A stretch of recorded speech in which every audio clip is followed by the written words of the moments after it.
कल्पना कीजिए, एक अंधेरी रात है और धरती कराह रही है। देवता भयभीत है, ऋषि मुनि यज्ञ छोड़ चुके हैं और 16,100 कन्याएं एक राक्षस की कैद में हैं।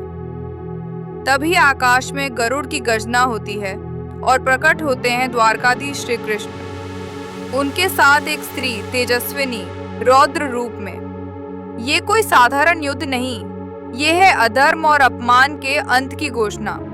आइए सुनते हैं नरकासुर वध की वो कथा जो दिवाली से एक दिन पहले की पवित्र नरक चतुर्दशी के रूप में आज भी जीवित है। नरकासुर का जन्म और अत्याचार। नरकासुर नाम से ही भय पैदा होता है, पर क्या आप जानते हैं वो एक असुर नहीं, भूमि देवी और भगवान विष्णु वराह अवतार का पुत्र था। जन्म से दिव्य लेकिन संगत से अधर्मी। जब बड़ा हुआ तो राक्षसों की संगति में ऐसा लिप्त हुआ कि स्वयं को भगवान समझने लगा। उसने पूर्वोत्तर भारत के प्राग ज्योतिषपुर, आज का असम को राजधानी बनाया और वहीं से अपने पाप का साम्राज्य फैलाया।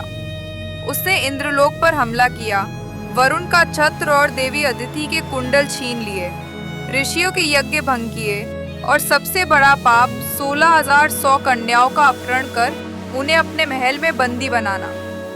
वो हंसता था और कहता, ये सब मेरी दासियां होंगी या मेरी रानियां। देवता कंपित हुए और अंततः पुकार पहुंची वैकुंठ धाम। देवताओं की प्रार्थना और श्री कृष्ण का संकल्प। जब नरकासुर के अत्याचार अपनी चरम सीमा पर पहुंच गए और संपूर्ण त्रिलोक में भय और अराजकता फैल गई, तब सभी देवता इंद्र, वरुण, अग्नि, यम एक साथ चल पड़े वैष्णव लोक की ओर। उन्होंने भगवान विष्णु के चरणों में गिरकर विनती की, हे जगन्नाथ, अधर्म सिर उठा चुका है, स्त्रियों का सम्मान लुट चुका है, अब केवल आप ही त्राण दे सकते हैं। तब भगवान विष्णु मंद मुस्कुराए और बोले, मैं पहले ये पृथ्वी पर श्री कृष्ण रूप में अवतरित हो चुका हूँ और इस नरकासुर के अंत का समय अब निकट है।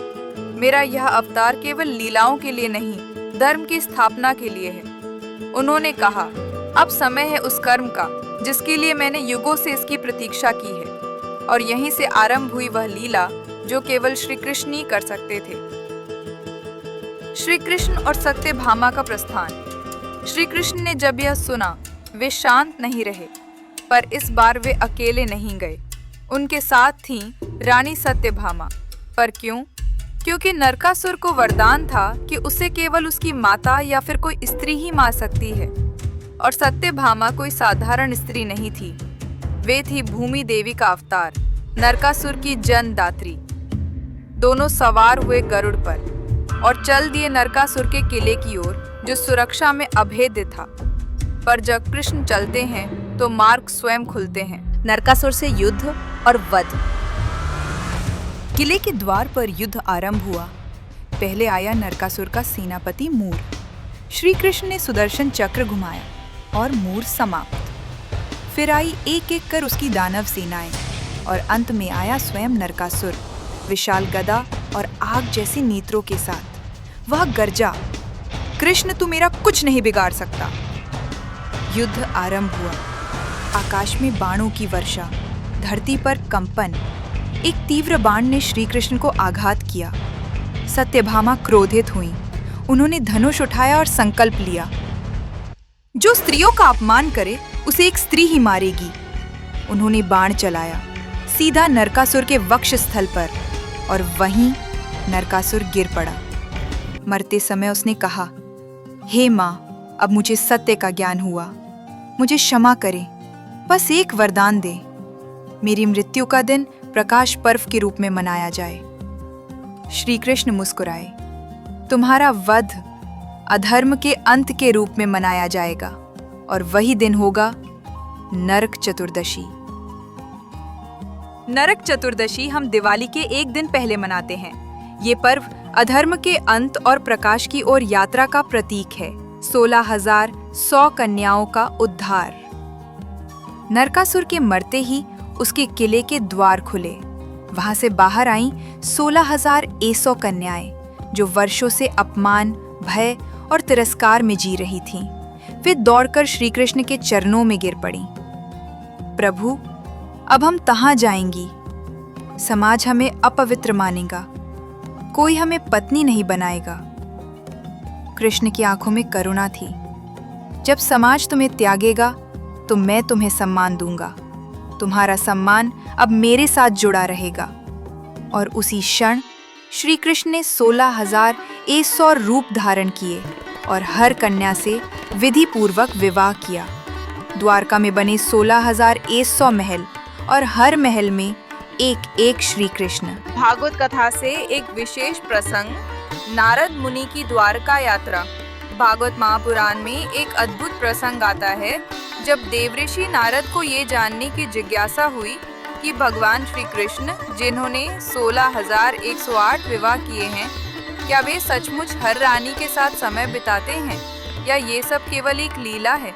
नारद मुनि अपनी वीणा लेकर द्वारका पहुँचे। भव्य महल के अंदर प्रवेश किया जहाँ हजारों कक्ष थे, एक से बढ़कर एक। उन्होंने पहला कक्ष खोला, देखा भगवान श्री कृष्ण एक रानी के साथ चौपर खेल रहे हैं। नारद मुस्कुराए, मन में कहा, अच्छा तो ये यहाँ हैं।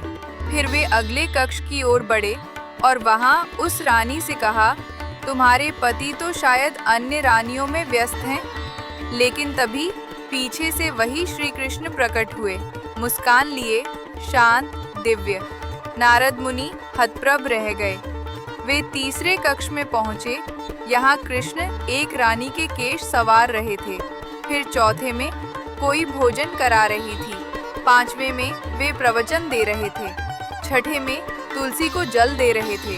हर कक्ष में वही कृष्ण, लेकिन हर रूप में अलग, पूर्ण, दिव्य। नारद मुनि की आंखों में आंसू आ गए। उन्होंने अनुभव किया उस रहस्य को जो शब्दों से परे है। ये है लीला का रहस्य।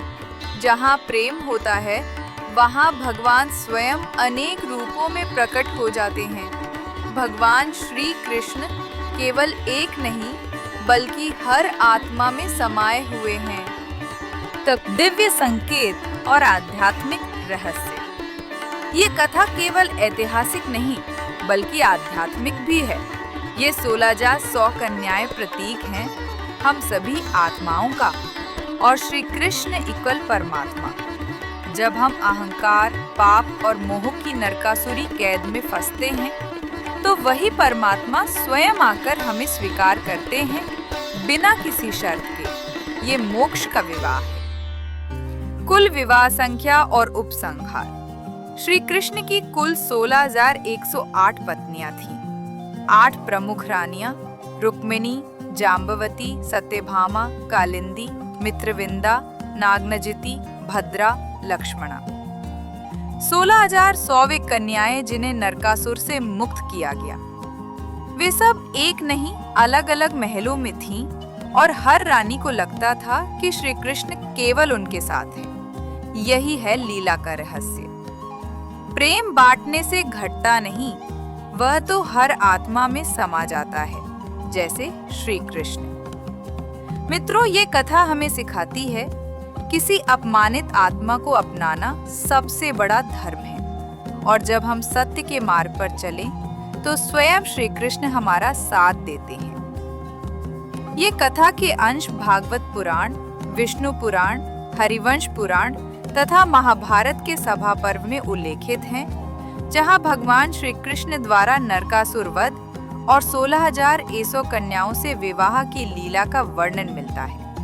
अगर आपको ये कथा ज्ञानवर्धक और भावपूर्ण लगी हो तो वीडियो को लाइक करें, शेयर करें और चैनल सीड्स ऑफ संस्कार को सब्सक्राइब करके हमारी अगली दिव्य कथा का इंतजार करें।